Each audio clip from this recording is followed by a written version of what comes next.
नमस्कार बच्चों, मेरा नाम अमित कुमार है और आज से हम स्टार्ट कर रहे हैं क्लास 10th का मैथ में हम पढ़ेंगे चैप्टर 8 त्रिकोणमिति का परिचय। तो आइए स्टार्ट करते हैं। त्रिकोणमिति क्या है? त्रिकोणमिति को समझने से पहले हम ये समझ लेते हैं कि परिचय शब्द जो आया है ना, ये परिचय क्या है और इससे हमारे निजी जीवन में भी क्या कुछ लाभ है।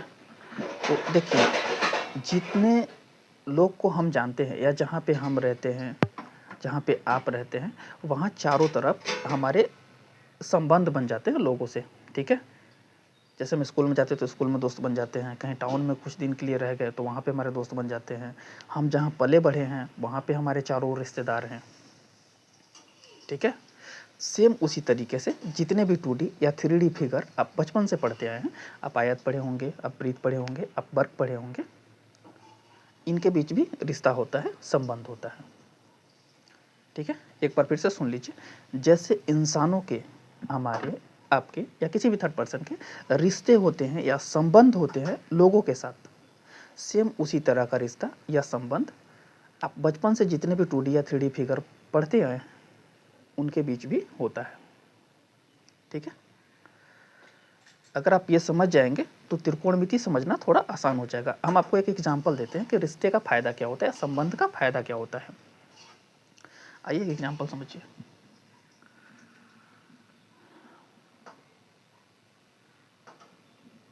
जैसे हम एक ब्रीथ ले लेते हैं, ठीक है, एक ब्रीथ ले लेते हैं और आपको हम कहते हैं कि इस ब्रीथ का जो व्यास है, डायमीटर, वो 14 मीटर है। आपको हम एक सर्किल देते हैं और हम आपसे बोलते हैं कि इस सर्किल का, इस ब्रीथ का व्यास 14 सेंटीमीटर है। आप इसका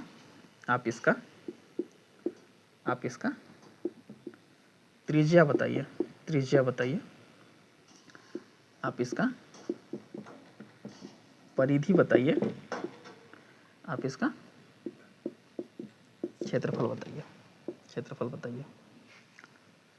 आपको हम एक वृत्त देते हैं जिसका व्यास 14 सेंटीमीटर है और हम आपसे 3 क्वेश्चन पूछते हैं कि आप इसका त्रिज्या बता दीजिए, इसका परिधि बताइए, इसका क्षेत्रफल बताइए। तो आप क्या बता सकते हैं? जी बता सकते हैं। कैसे बता सकते हैं? क्योंकि D बराबर 2R होता है। तो ये जो D बराबर 2R है ना, जो फॉर्मूला हम लिखे हैं ना, ये क्या है? यही संबंध है, यही रिश्ता है। जैसे इंसानों का रिश्ता होता है, सेम वैसे ही ये भी रिश्ता है। वृत्त के व्यास और त्रिज्या के बीच एक रिश्ता है, एक संबंध है। ठीक है, और इस रिश्ते का फायदा उठा के हम यहाँ से R का मान निकाल सकते हैं। अगर हम R का मान निकालना चाहें तो R बराबर D/2 हो जाएगा, 14/2। R कितना आ जाएगा? 7 आ जाएगा। हमको सिर्फ D दिया गया था और D से हम कहाँ पहुँच गए? R पर पहुँच गए। और इस R से अब हम परिधि भी निकाल सकते हैं। परिधि होता है 2πr और इसका क्षेत्रफल भी निकाल सकते हैं, एरिया भी निकाल सकते हैं, πr²। सोचिए, हमको एक चीज़ दिया हुआ था, सिर्फ D, और D के मदद से हम कहाँ कहाँ तक पहुँच गए? हम त्रिज्या निकाल लिए, हम परिधि निकाल लिए, हम क्षेत्रफल भी निकाल लिए। ठीक है, हम कैसे निकाल पा रहे हैं? तो बचपन से आज तक जितने भी आप 2D या 3D फिगर देखे ना, उनके बीच भी रिश्ते होते हैं, उनके बीच भी संबंध होते हैं। ये रिश्ता ही है। जितने भी फॉर्मूला आप पढ़े हैं ना, ये फॉर्मूला क्या है? ये रिश्ता ही है, ये रिश्ता है, ये रिश्ता है। वृत्त के क्षेत्रफल का रिश्ता है ये परिधि का रिश्ता है, इससे संबंध है। ठीक है, अब आइए समझते हैं त्रिकोणमिति पे। त्रिकोणमिति क्या होता है? समकोण त्रिभुज की भुजा और उनके कोनों के बीच के संबंध के अध्ययन को त्रिकोणमिति कहते हैं। अभी हम आपको बताएं कि जैसे इंसानों का रिश्ता होता है, सेम उसी तरह से जितने भी 2D या 3D फिगर आप बचपन से पढ़ते आए हैं, उनके बीच भी रिश्ता होता है, संबंध होता है। जो फॉर्मूला हम पढ़े हैं ना, वो रिश्ता ही है, वो संबंध ही है, उसी को हम संबंध बोलते हैं। जैसे अभी हम यहाँ पे सिर्फ D दिए थे आपको, और D से आप R निकाल सकते हैं, आप परिधि निकाल सकते हैं, आप क्षेत्रफल निकाल सकते हैं। सेम उसी तरीके से समकोण त्रिभुज की भुजा और उनके कोनों के बीच भी संबंध होता है। उन संबंधों को जब हम पढ़ते हैं तो हम कहते हैं कि हम त्रिकोणमिति पढ़ रहे हैं। उम्मीद करते हैं आपको त्रिकोणमिति समझ में आ गया होगा। त्रिकोणमिति क्या है? समकोण त्रिभुज की भुजा और उनके कोनों के बीच के संबंध के अध्ययन को त्रिकोणमिति कहते हैं। संबंध का फायदा क्या है ये हम आपको बता दें। जैसे हम एक और एग्जाम्पल ले लेते हैं, मान लेते हैं हम समकोण त्रिभुज का ही ले लेते हैं। हम समकोण त्रिभुज का ही एक एग्जाम्पल और ले लेते हैं। ये हमारे पास समकोण त्रिभुज है, हम आपको कहते हैं कि ये 4 मीटर है, ये 3 मीटर है। आप ये वाला भुजा बता दीजिए, ये वाला भुजा बता दीजिए, ये वाला भुजा बता दीजिए। तो आप कैसे बता पाएंगे? यहाँ पे भी एक रिलेशन होता है, जो कर्ण है ना, कर्ण है ना, कर्ण है उसका स्क्वायर, उसका स्क्वायर बचे हुए दो भुजा के स्क्वायर के योग के बराबर होता है। तो आप यहाँ से बता सकते हैं ए सी स्क्वायर बराबर, अगर यहाँ पे हम 4 रखेंगे तो 4 का स्क्वायर, 3 का स्क्वायर, 16, 9, 25। तो ए सी बराबर कितना आ जाएगा? ए सी बराबर कितना आ जाएगा? 5 आ जाएगा, 5 आ जाएगा।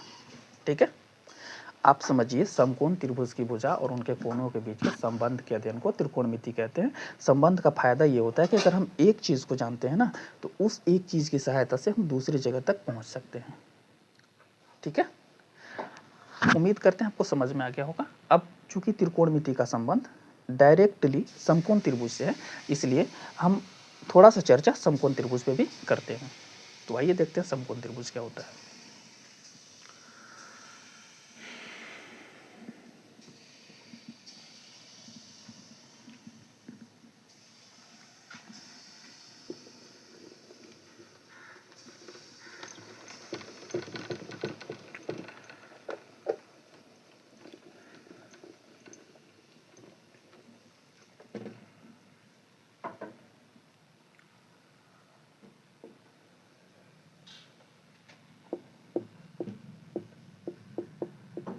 समकोण त्रिभुज,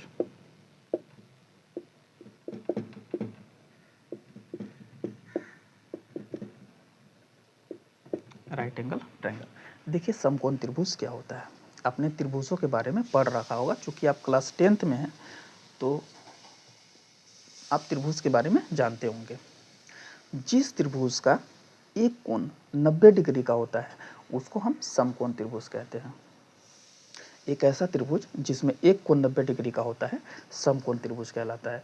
ध्यान रखिएगा, सिर्फ एक ही कोण 90 डिग्री का हो सकता है। अगर 90 डिग्री से छोटा कोई कोण है, तीनों कोण 90 डिग्री से छोटा है तो वो समकोण नहीं कहलाएगा, और एक से ज़्यादा अगर 90 डिग्री का कोण हो गया तो फिर वो त्रिभुज नहीं रहेगा। क्योंकि त्रिभुज में 3 कोण चाहिए और तीनों कोण को मिलाकर 180 डिग्री आना चाहिए। जबकि 90-90 के 2 हो जाएंगे तो दो ही कोण 180 हो जाएंगे, तो फिर तीसरा कोण तो 0 डिग्री हो जाएगा। तो इसलिए सिर्फ एक ही कोण 90 डिग्री का होता है। ऐसा त्रिभुज जिसमें एक कोण 90 डिग्री का होगा समकोण त्रिभुज कहलाएगा। अभी किसी को कुछ लिखना नहीं है, सिर्फ ध्यान से सुनते जाइए जो हम बोल रहे हैं। अगर लिखने लायक कुछ रहेगा तो हम आपको बता देंगे, आप नोट कर लीजिएगा कॉपी में या स्क्रीनशॉट ले लीजिएगा। ठीक है, अब आइए समकोण त्रिभुज के कुछ फैक्ट जान लेते हैं। जितना अभी जरूरी है हम उतना ही बताएंगे आपको। आइए देखते हैं क्या।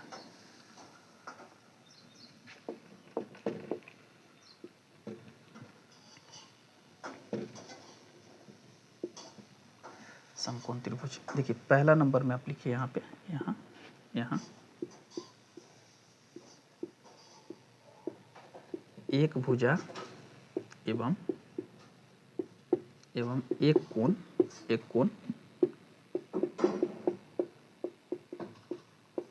फिक्स होती है। एक भुजा और एक कोण फिक्स होती है। फिक्स का मतलब वो बदलने वाली नहीं है। ठीक है, जो फिक्स भुजा है ना, जो फिक्स भुजा है ना, भुजा, उस फिक्स भुजा को हम कर्ण कहते हैं। उस फिक्स भुजा को हम कर्ण कहते हैं, कर्ण कहते हैं। उस फिक्स भुजा को हम कर्ण कहते हैं या हाइपोटेनस कहते हैं। ठीक है, जो फिक्स कोण है, जो फिक्स कोण है, ये वाला जो फिक्स कोण है, कोण, फिक्स कोण, इस फिक्स कोण को हम 90 डिग्री बोलते हैं। इसी को हम समकोण बोलते हैं। इसी को हम राइट एंगल भी बोलते हैं। जो फिक्स भुजा होता है उसको कर्ण बोलते हैं, इंग्लिश में हाइपोटेनस बोलते हैं। जो फिक्स कोण होता है वो 90 डिग्री होता है, उसी को हम समकोण कहते हैं, उसी को राइट एंगल कहते हैं। ये पहला फैक्ट है। ठीक है, अच्छा इसी में हम कुछ और ऐड कर देते हैं। जैसे जो कर्ण होता है ना, कर्ण, ये ये त्रिभुज की सबसे बड़ी भुजा है, 90 डिग्री के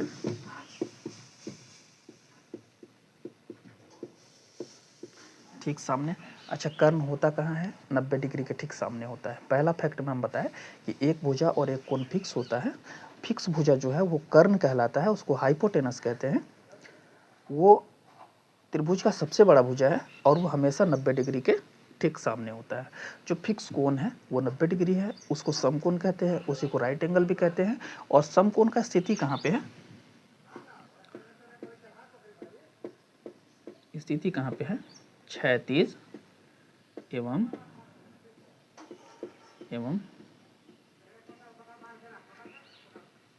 लंबवत भुजा के बीच। ठीक है, 90 डिग्री का जो कोण होता है वो कहाँ पे होता है? क्षैतिज और लंबवत भुजा के बीच होता है।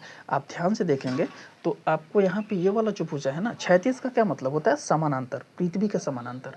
तो ये वाला जो भुजा है ये BC क्षैतिज रेखा है, क्षैतिज भुजा है। AB जो है AB लंबवत भुजा है। तो क्षैतिज भुजा और लंबवत भुजा के बीच में ये वाला जो कोण बना ना, ये वाला कोण, यही 90 डिग्री का कोण है। ये फिक्स कोण है, एक कोण 90 डिग्री का होता ही होता है। इसके अलावा अभी जो हम आपको बताएं कि 90 डिग्री के जस्ट सामने ये वाला जो है, ये कर्ण होता है, ये कर्ण होता है और कर्ण भी फिक्स होता है। कर्ण त्रिभुज का सबसे बड़ा भुजा है, कर्ण 90 डिग्री के जस्ट सामने होता है। ठीक है, अब त्रिभुज के जो बचे हुए दो भुजा है, चलिए ठीक है, ये तो हो गया कि तीन कोण में से एक कोण फिक्स है, तीन भुजा में से एक भुजा भी फिक्स है। जो बचे हुए दो कोण हैं और जो बचे हुए दो भुजा हैं उनका क्या? तो त्रिभुज के जो बचे हुए दो भुजा है ना, उनका वैल्यू बदलते रहता है, उनका मान बदलते रहता है, वो फिक्स नहीं होते। अगर हम त्रिकोणमितीय अनुपात निकालेंगे ना, जैसे अगर हम देख लें, कर्ण को तो H बोलते हैं, कर्ण को H बोलते हैं, बाकी दो भुजाओं को, एक को P बोला जाता है, एक को B बोला जाता है, एक को P बोला जाता है, एक को B बोला जाता है। बेस, आधार, इसको बोलते हैं PER PENDICULAR, परपेंडिकुलर। इसको हिंदी में लंब बोलते हैं, इसको बेस आधार बोलते हैं। आधार को B से डिनोट करते हैं, आधार को डिनोट करते हैं B से, आधार को B से डिनोट करते हैं और इसको करते हैं H से। कर्ण को हम H से डिनोट करते हैं, हाइपोटेनस कहते हैं। तो अभी हम आपको बताएं कि एक कोण और एक भुजा तो फिक्स है भाई, एक 90 डिग्री का कोण फिक्स है और 90 डिग्री के जस्ट सामने वाली भुजा भी फिक्स है, जिसको हम कर्ण कहते हैं। तो बचे हुए दो कोण और बचे हुए दो भुजा का क्या? तो कर्ण के अलावे जो बचे हुए दो भुजा है उनको, उनमें से एक लंब है और एक आधार है। ठीक है, और लंब और आधार ये दोनों फिक्स नहीं है, ये कोण के हिसाब से बदलते रहते हैं। आप ध्यान से सुनिए, समकोण त्रिभुज में एक कोण और एक भुजा फिक्स है, तो जो फिक्स है वो तो ठीक है, लेकिन बचे हुए जो दो भुजा हैं, जैसे फिक्स भुजा कर्ण है जो 90 डिग्री के जस्ट सामने है, तो कर्ण के अलावा जो बचे हुए दो भुजा हैं उनको हम, उनमें से एक को लंब कहते हैं और एक को आधार कहते हैं।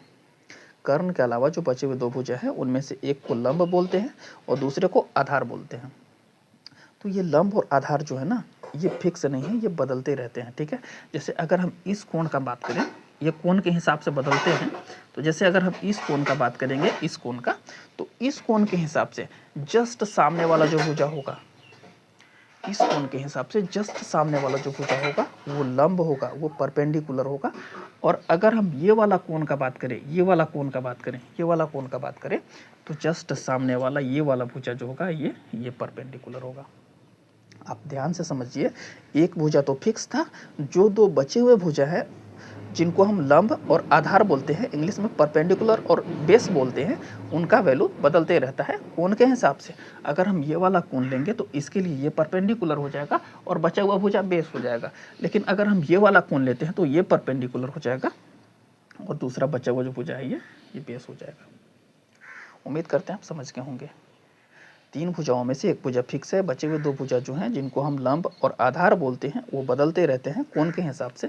अगर हम ये वाला कोण लेंगे तो ये परपेंडिकुलर होगा और ये बचा हुआ बेस हो जाएगा, लेकिन अगर ये वाला कोण लेते हैं तो ये परपेंडिकुलर होगा और ये वाला बेस हो जाएगा। क्योंकि हम जिस कोण को सेलेक्ट करते हैं, जिस न्यून कोण को हम लेते हैं, उस न्यून कोण के जस्ट सामने वाले भुजा को हम लंब बोलते हैं या परपेंडिकुलर बोलते हैं। तो हम इस कोण को लिए थे तो ये परपेंडिकुलर था, इस कोण को लिए तो ये परपेंडिकुलर हो जाएगा। समझ गए। एक महत्वपूर्ण रिलेशन हम आपको और बता देते हैं, ये हम आगे प्रूफ भी कर देंगे। इसको प्रूफ भी करना है, पाइथागोरस थ्योरम बोलते हैं इसको, ये हम प्रूफ करके दिखा देंगे, लेकिन अभी जरूरी है तो बता देते हैं। यहाँ लिख देते हैं फैक्ट नंबर 2 में, एच का जो स्क्वायर होता है, ये कर्ण का स्क्वायर, ये बचे हुए दो भुजा हैं परपेंडिकुलर और बेस, इनके स्क्वायर के योग के बराबर होता है। उम्मीद करते हैं आप समझ गए होंगे।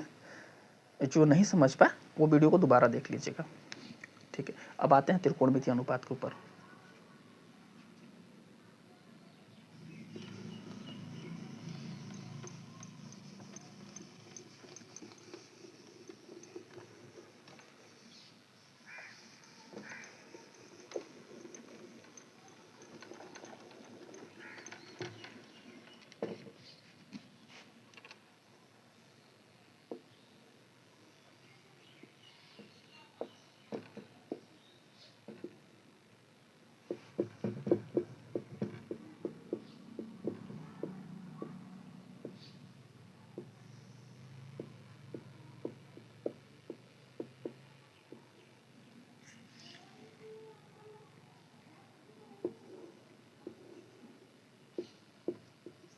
देखिए त्रिकोणमितीय अनुपात क्या होता है, अब इसको समझा देते हैं एक बार।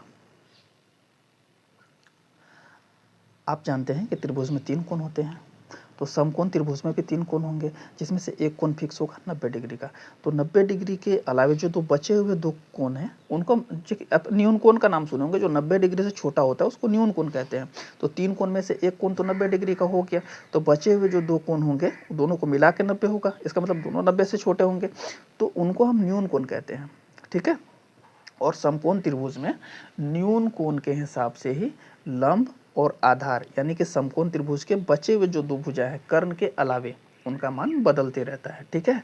तो न्यून कोण के सापेक्ष समकोण त्रिभुज की भुजाओं के अनुपात को हम त्रिकोणमितीय अनुपात कहते हैं। न्यून कोण क्या होता है, 90 डिग्री के अलावा 90 डिग्री को छोड़कर जो बचे हुए 2 कोण हैं उसको न्यून कोण कहते हैं। तो न्यून कोण के सापेक्ष समकोण त्रिभुज की भुजाओं के अनुपात को त्रिकोणमितीय अनुपात कहते हैं। त्रिकोणमितीय अनुपात संख्या में कितने होते हैं, 6 होते हैं। तो आइए हम समझा देते हैं एक बार त्रिकोणमितीय अनुपात क्या है और कैसे निकालते हैं हम इसको। यहाँ पे चलिए लिख देते हैं हम इसको, न्यून कोण के सापेक्ष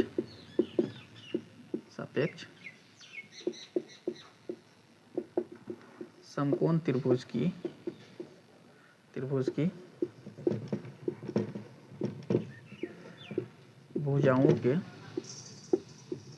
भुजाओं के अनुपात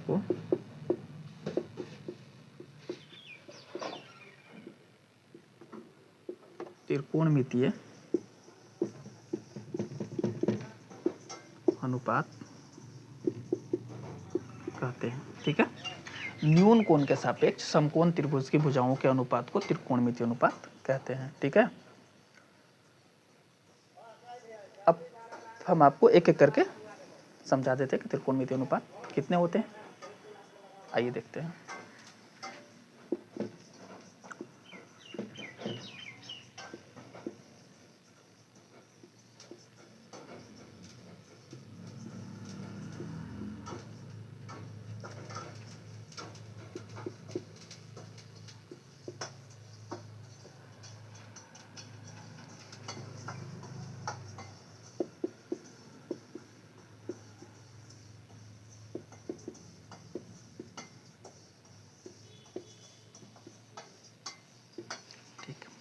देखिए जैसा कि हमने आपको अभी परिभाषित भी किया था कि न्यून कोण के सापेक्ष समकोण त्रिभुज की भुजाओं के अनुपात को त्रिकोणमितीय अनुपात कहते हैं। अब आइए हम समझाते हैं आपको कि त्रिकोणमितीय अनुपात कैसे कोण के हिसाब से बदलने लगते हैं या बदल जाते हैं। जैसे मान लेते हैं अगर हम ये वाला कोण अभी रख लेते हैं, हम ये वाला कोण लेते हैं, ये कोण ले लेते हैं, तो अभी हम आपको बताए थे कि एक कोण और एक भुजा तो फिक्स है, ये वाला कोण भाई फिक्स है, और इसके सामने जो ये वाला भुजा है ये भुजा भी फिक्स है एच। तो एच के अलावा जो 2 बचे हुए भुजा हैं जिसको हम पी और बी बोलते हैं, परपेंडिकुलर और बेस बोलते हैं, हिंदी में लंब और आधार बोलते हैं, उनका क्या होगा? उनको हम कैसे समझेंगे? तो हम बताए थे कि जिस न्यून कोण को हम लेंगे उसके ठीक सामने वाले भुजा को लंब बोलते हैं। जैसे अगर हम ये वाला कोण लेंगे तो इसके ठीक सामने ये वाला जो भुजा है, ये इसको हम लंब बोलते हैं, इसको हम पी बोलते हैं, परपेंडिकुलर बोलते हैं, लंब बोलते हैं। ठीक है, एक फिक्स है ये वाला कोण के हिसाब से, फिर ये परपेंडिकुलर हो गया, तो बचा हुआ ये क्या हो गया? ये क्या हो गया? ये आधार हो गया, आधार हो गया, बी बोलते हैं इसको। हम ये वाला कोण अगर लेंगे तो एक कोण तो फिक्स था और एक भुजा भी फिक्स था, तो जो बचे हुए दो भुजा है ना वो कोण के हिसाब से बदलते रहते हैं। अगर हम ये वाला कोण लेंगे तो इसके लिए फिर ये परपेंडिकुलर हो जाएगा और ये बेस हो जाएगा। हम ये वाला कोण लेते तो ये परपेंडिकुलर और ये बेस हो जाता, तो हम ये वाला लिए हैं इसलिए ये परपेंडिकुलर और ये बेस है। ठीक है, अब आइए समझते कि साइन क्या होता है। साइन बोलते हैं हम, जैसे हाँ ये थीटा लगा देते हैं क्योंकि इस कोण के सापेक्ष हम अनुपात निकाल रहे हैं, तो साइन थीटा हम किसको बोलेंगे? P बटा H, P बटा H, लंब बटा आधार।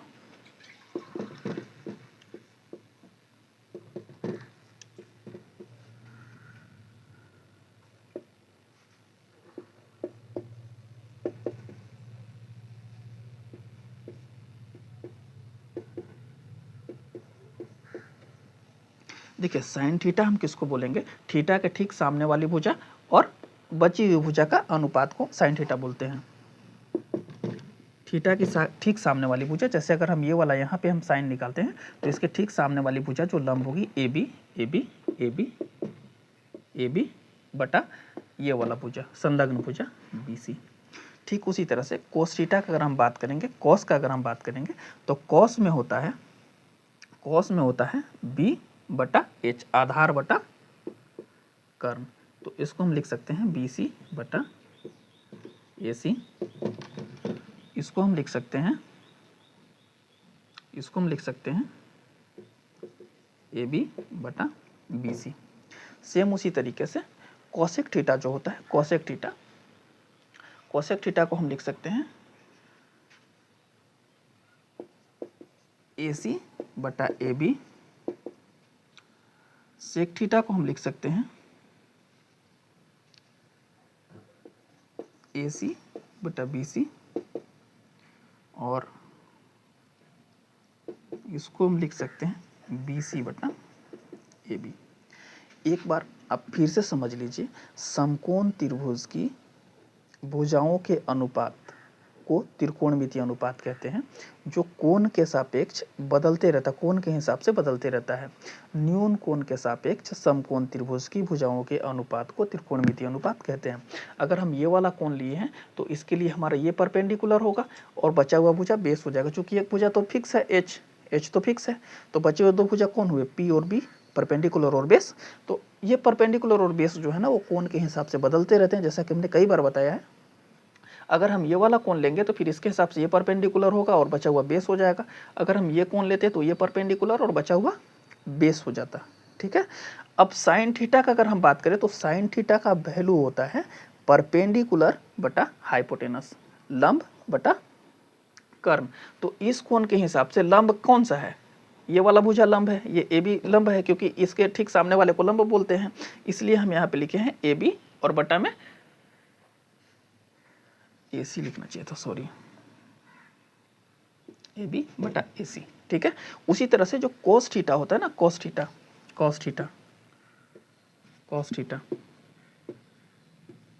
उसी तरह से जो कॉस थीटा होता है बेस बटा हाइपोटेनस, आधार बटा कर्ण। तो हम चूंकि ये वाला कोण लिए हैं तो इस कोण के हिसाब से ये वाला तो परपेंडिकुलर हो गया था, सामने वाला परपेंडिकुलर होता है, तो बचा हुआ क्या होगा? आधार होगा। हम इस भुजा को यहाँ पे बी रख दिए या यहाँ पे इधर बी सी रख दिए और इसको एच को ए सी रख दिए। सेम इसी तरह से टेन थीटा जो होता है, टेन थीटा क्या होता है? पी बटा बी होता है, लंब और आधार के अनुपात को टेन थीटा कहते हैं। सेम वैसे ही कोसेक थीटा, कर्ण और लंब के अनुपात को कोसेक थीटा बोलते हैं, कोसेक बोलते हैं।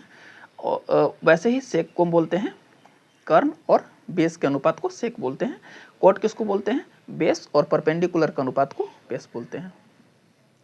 यूट्यूब के ऊपर ये मेरा पहला वीडियो है, इसलिए आपसे रिक्वेस्ट है कि अगर आप इसमें कुछ गलती पाते हैं, त्रुटि पाते हैं, ठीक है, तो आप कमेंट करके हमको बता सकते हैं, हम अगले वीडियो में इसको सुझा देंगे। चाहे किसी भी तरह का, चाहे हम कुछ गलत लिख दिए हों, कुछ गलत बोल दिए हों, वीडियो का क्वालिटी अच्छा नहीं हो, विजिबिलिटी अच्छा नहीं है, साउंड क्वालिटी अच्छा नहीं है, किसी भी तरह का कोई दिक्कत होगा, आप कमेंट कीजिए, हम अगले बार से उसको सुधार लेंगे। उम्मीद करते हैं आपको समझ में आया होगा। धन्यवाद।